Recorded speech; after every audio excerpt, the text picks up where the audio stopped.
Assalamualaikum warahmatullahi wabarakatuh. Perkenalkan, nama saya Rusdim Badaruhan dengan NIM 2165008 kelas G. Di sini saya akan menjelaskan tugas UAS, yaitu jenis-jenis kejahatan siber, contoh kasus dan landasan hukumnya. Oke, langsung saja kita ke contoh-contoh kasusnya.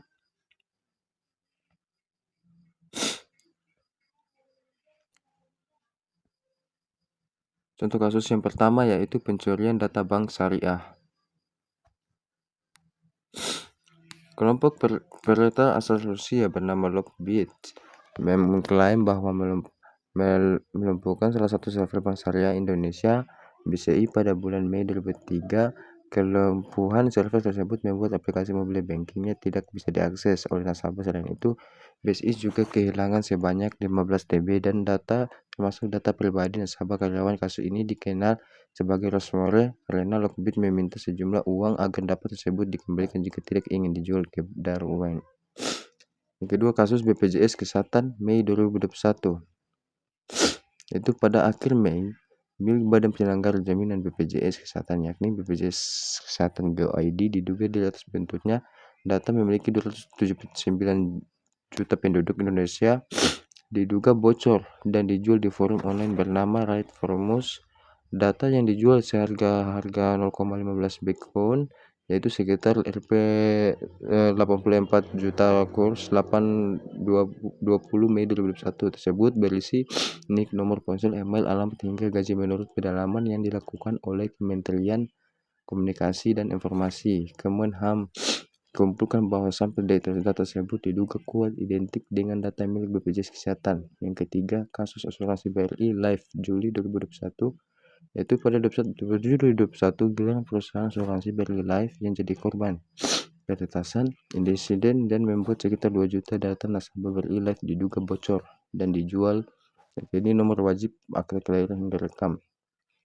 Dalam kebocoran ini terjadi karena adanya celah keamanan di dalam sistem elektronik BRI Life yang disalahgunakan oleh pihak tak bertanggung jawab. Namun berdasarkan hasil investigasi internet, BRI Life Peterson meninggalkan sistem BRI Syariah. Menurut pihak BRI Life, sistem tersebut terpisah dengan sistem BRI Life. Pada pasal 30 ayat 1 ayat 2 atau ayat 3 Undang-Undang tentang Informasi Transaksi Elektronik ITE berbunyi, setiap orang dengan sengaja dan tanpa hak melawan hukum mengakses komputer dan atau sistem elektronik milik orang lain dengan cara apapun. Berdasarkan UU KHP pada pasal 322 ayat 1 yang berbunyi, barang siapa dengan sengaja membuka rahasia yang wajib disimpannya karena jabatan atau pencarian baik yang sekarang maupun dahulu diancam dengan pidana paling lama 9 bulan atau pidana denda paling banyak Rp9.000 dan UU KHP pasal 362 yang berbunyi, barang siapa mengambil barang sesuatu yang seluruhnya atau sebagian kepunyaan orang lain dengan maksud untuk dimiliki secara melawan hukum diancam karena pencurian dengan pidana penjara paling lama tahun, pidana denda paling banyak Rp900, yaitu B. Pemalsuan data atau data forgery, yaitu dia adalah kejahatan dengan memalsukan data dokumen penting internet, biasanya menyasar daripada dokumen penting milik e-commerce atau penyedia situs belanja online, seolah-olah terjadi ketika merugikan pengguna dan masyarakat. Pertama, data forgery pada e-banking BCA, pemalsuan sebuah website bank, yaitu dia dunia perbankan melalui internet. E-banking Indonesia dikendalikan oleh seorang bernama Stephen Haryanto, seorang hacker. Yang kedua, dia kejahatan kartu kredit yang dilakukan lewat transaksi online di Jakarta. Ia menangkap kredit dan mengamankan barang bukti bernilai puluhan juta yang didapat sebuah perguruan tinggi di Bandung, Boy alias Sam. Akibat perbuatannya selama setahun, beberapa pihak di Jerman dirugikan sebesar 15.000 DM atau sekitar 70 juta.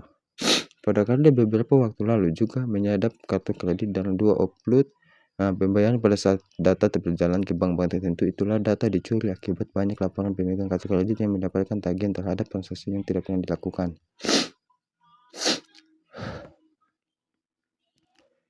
C. Kejahatan konten ilegal. Divisi Hubungan Internasional Polri juga menyebut konten ilegal termasuk dalam jenis kejahatan siber. Itu dia contoh kasus pencemaran nama baik Rumah Sakit Omni Internasional oleh Perdita, yaitu ini gambarnya.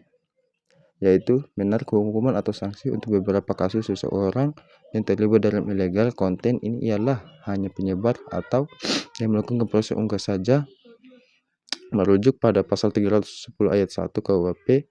Mencemar nama baik adalah perbuatan dengan sengaja menyerang kehormatan dengan nama baik seorang dengan menundukkan suatu hal dengan maksud agar hal tersebut diakui oleh umum. Oke, yang kedua, kasus kebohongan Ramadhya, seorang blogger motivator tunanetra.